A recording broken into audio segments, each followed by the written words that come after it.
unlocking the financial genius within you. I want to talk to you today about what I think it really takes to become wealthy in financial terms. Specifically, we're going to talk about today how to condition yourself for wealth. Because I'm going to make a statement right now that may sound like an oversimplification to you, but I have to tell you that it's true in my experience. And my experience is how to shift myself and other people's finances from struggling to absolute total abundance. And that statement is this: if you do not have enough money in your life, there is one and only one primary reason. You have not conditioned yourself for wealth. And I'm going to show you exactly how to do that in these two tapes, today and tomorrow combined. Let's start with a little understanding about money. First of all, when you talk about money, have you ever noticed what an emotionally charged issue it is for people? I mean, people usually go one extreme or the other. Either it's like real positive for them and they get real excited, or they say, yeah, I want to be able to make some money. I want to make things happen in that area. Or you see the direct opposite extreme where people literally have contempt for it as if it was something evil or suspect, something that you should avoid at almost all costs. And that usually shows up, obviously, in their lack of economic well-being. Why is it such an emotional issue for us?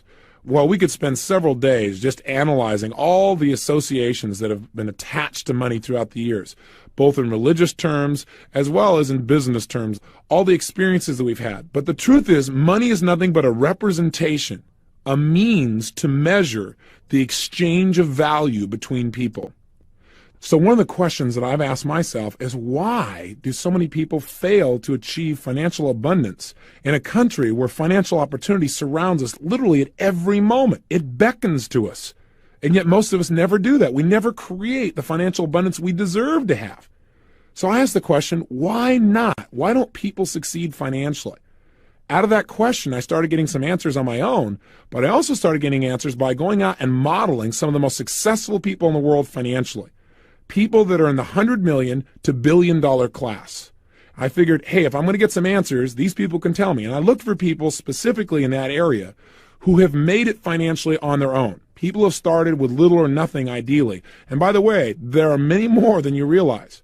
We live in a country where people can generate net worths of $100 to $500 million, starting with a little idea for a computer in their garage. Or where somebody can go to IBM as a young kid and become a billionaire by his mid-30s, in the example of Bill Gates. So there are lots of role models of unbelievable possibility. And you may say, well, that's not my goal. I can appreciate that. But these people certainly know how to create and build wealth, and more importantly, maintain it. You know, years ago, there was a book written called Think and Grow Rich, and I'm sure you've heard of it. You probably read it as well. It's one of those very first books that I read when I first started reading personal development material. And you know, the book was based on the research done back in the early 1900s when Andrew Carnegie asked Napoleon Hill to actually make a study of what it takes to build wealth.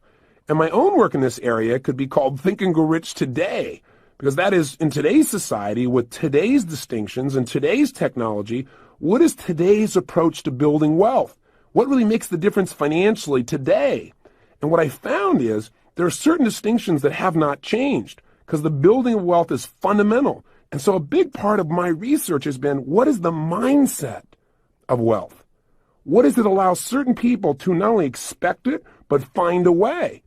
What I've found is that most people, even when they learn how to do things, if you don't handle what we're going to do in these next two sessions, they usually sabotage it. Because most people have what I call wealth wounds. In fact, I'm working on a chapter for a book called Wealth Wounds, the 7 reasons why most people never make it financially and how to heal those wounds.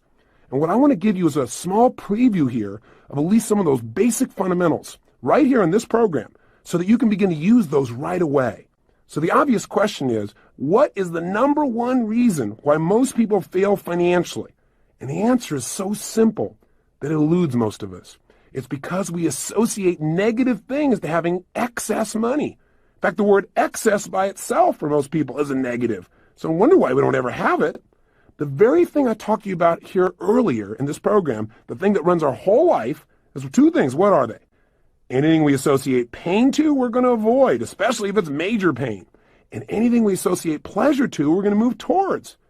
Now, you may again say, well, Tony, what are you talking about? Of course I associate pleasure to making money.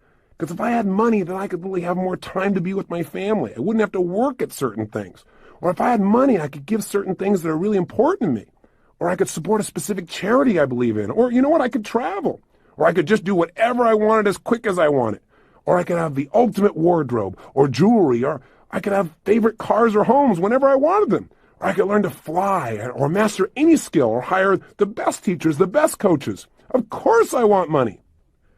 If you don't have it, you're right, you do want it, but not bad enough. Because while you want it, you have an approach avoidance. You also simultaneously have all the negative associations. And we alluded to these earlier. I don't know if you remember them, but I want to remind you, repetition being the mother of skill. What are some of the negative associations that people sometimes link in their subconscious mind to money that keep them from literally attracting it? Or they start to attract it, and then their brain gets scared and says, oh my God, this might lead to pain, and then sabotages it. Well, some of them are things like, in order to make it, I'm going to have to work so hard, I'll have no time to enjoy it. So why even try? Or